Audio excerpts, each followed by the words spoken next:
The Toad Princess.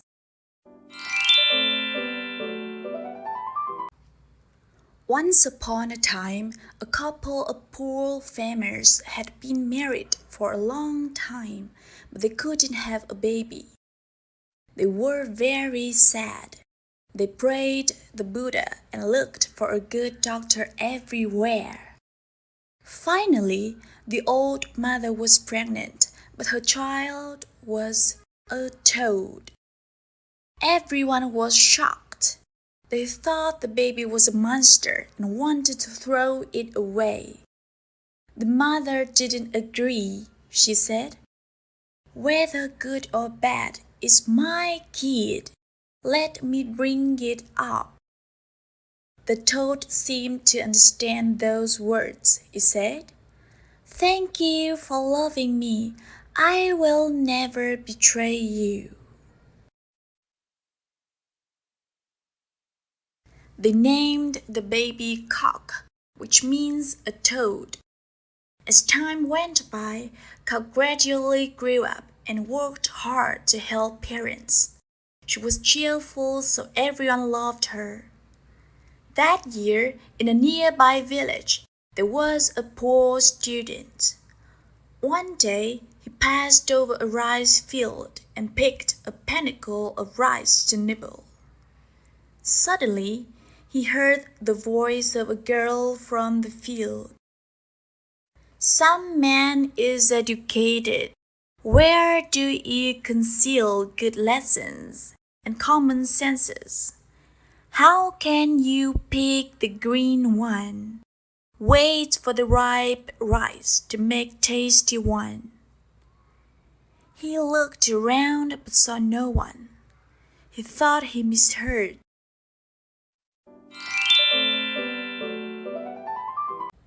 Every day after that, he heard that voice.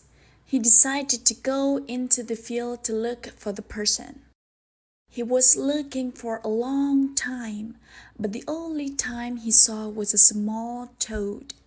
He asked the toad, "Is that you who just spoken to me?"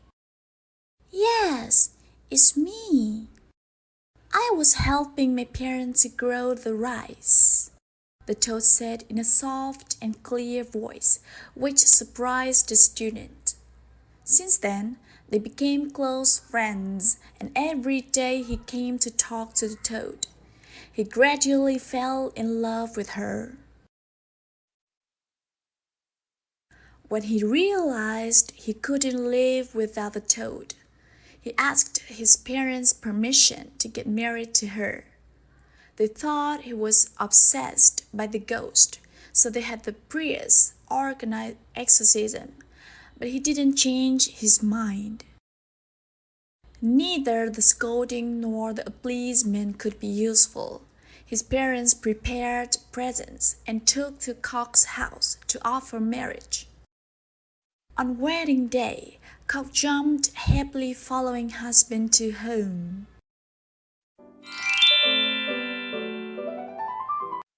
Their marriage received different judges from the villagers.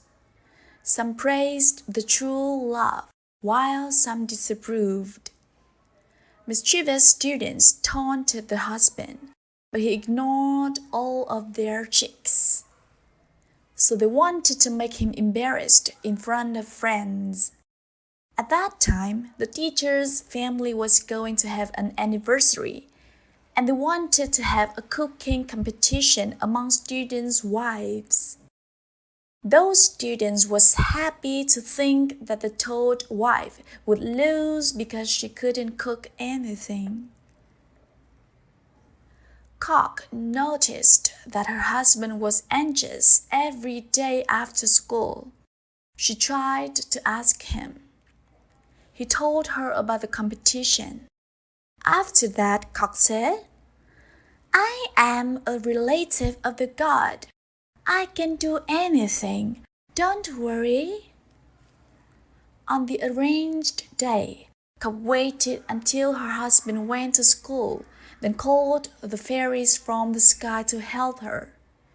They finished a hearty meal in a blink of an eye.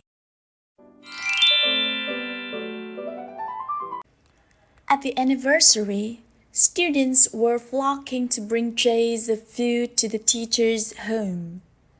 They all thought that the toad wife would lose. The teacher tasted each tray, which was full of delicious food. He nodded repeatedly and kept complimenting them. When we looked at Cock's tray, he paused for a moment, then praised. "You said it so well." Then, when he tried it, he profusely praised Cock. "You are talented. There are some dishes I have never eaten before." That time, Cock and husband won in the competition. However, those students didn't give up. They came up with the idea of sewing competition. Students' wives had to make clothes for the teacher without measuring his form, and they were not allowed to employ tailors. They supposed that Cock would lose this time. The husband was very anxious, and he told Cock the story. After that, Cock gently said, "I thought it was something difficult, but I can sew quite well, so don't worry." The next day, when he went to school, Cock turned into a fly sitting on his collar and following him to class.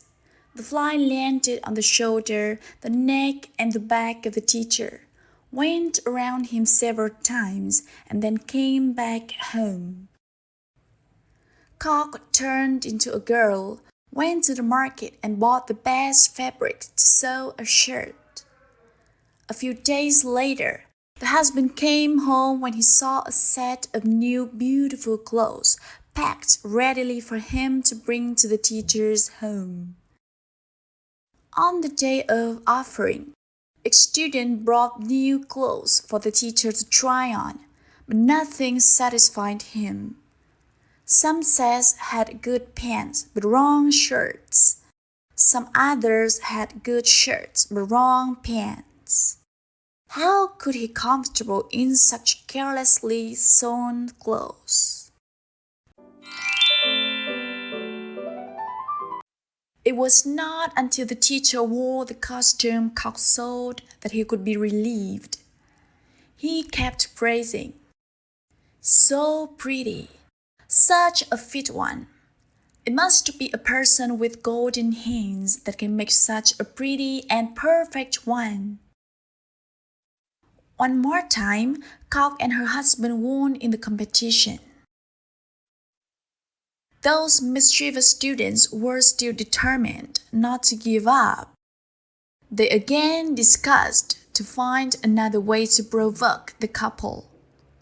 This time, they asked the teacher for permission to hold the contest to find out the most beautiful wife. This time, the husband was very shocked. His ears were buzzing. He sweated as bathing. He struggled to go home. Noticing that the husband sighed deeply and ate nothing, Cock questioned him and knew the truth. The husband replied him, "They are so cruel. They wanted to embarrass you." Cock smiled and confidently said, "You don't hesitate. Let me join in the competition. Maybe I can help you." The next day, Cock followed her husband to school. The husband felt embarrassed and sorry for Cock. He kept his head low and didn't dare to see anyone. Meanwhile, Cock was calm and confident. When they almost reached the school, Cock told her husband to wait for her for a while, then disappeared. The husband looked for her but couldn't find her. He suddenly found a bush at the side of the road, behind which a pretty girl appeared. She was slim but curvy, and with fair skin, red lips, and phoenix eyes. He looked at her with his astonishment. When he saw the tall skin under her feet, he knew that it was his wife. He tore the skin and threw it away. The girl told him that she had been a fairy, but she was punished to live on the appearance of a toad because she had broken a pearl cup. The couple then got to the school with a lot of compliments on the beautiful wife. They lived happily together. The husband then got the high rank in the examination and succeeded in his career. The villagers spread a song to praise his toad wife. Buzz, buzz, buzz, buzz, hearing the lay about the toad, the cleverest one, be relative of the god, to down and to live with human, helps husband succeed. Every single villager says full of praise. That's the end of the story today. Thank you for watching.